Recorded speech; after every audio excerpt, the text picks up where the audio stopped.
Šiandien dėstau pati aprangos dizainą.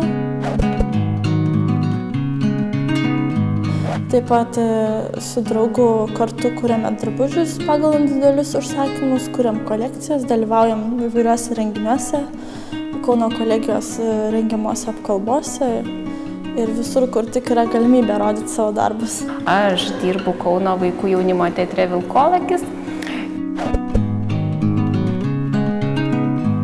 Siuvau tenai kostiumus ir man reikėjo išsilavinimo. Mano darbdaviai, vadovai teatro, jie labai džiaugiasi, ypatingai jie džiaugiasi mano baigimu.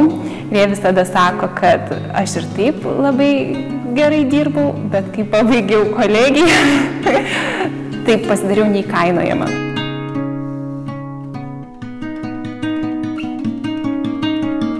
Pačios studijos tikrai yra labai įdomios ir patrauklios.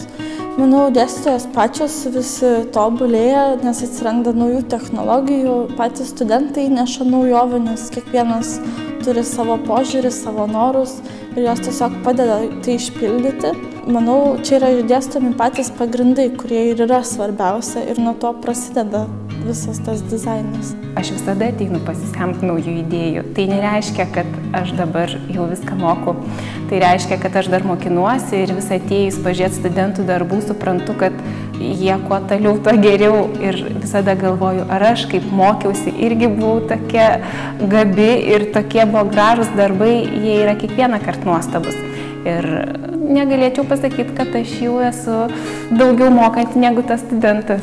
Čia meninis darbas, čia vieni iš kitų mokomės ir kuriam. Ir man atrodo iš šių darbų, kaip žiūriu, kad čia dar vis norėčiau ateiti pastudijuoti. Iš pačių užsiėmimų mokslo metais labiausiai patiko gamtos formų studijų praktika, kai atlikom 3 modelius iš netradicinių medžiagų ant manekenų.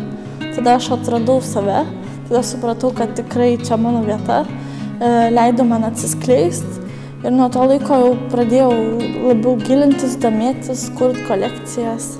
Aš nežinau kaip kitur, bet aprangos dizainai yra kaip namai.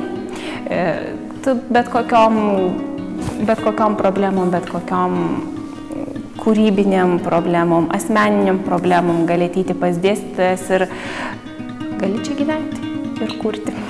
Nes čia yra turbūt vieta, kur geriausiai ruošia studentus, kurie nori tikrai sieti su tuo savo gyvenimą, nes čia yra ir meninių dalykų, ir praktikos, kuri taip pat labai reikalinga.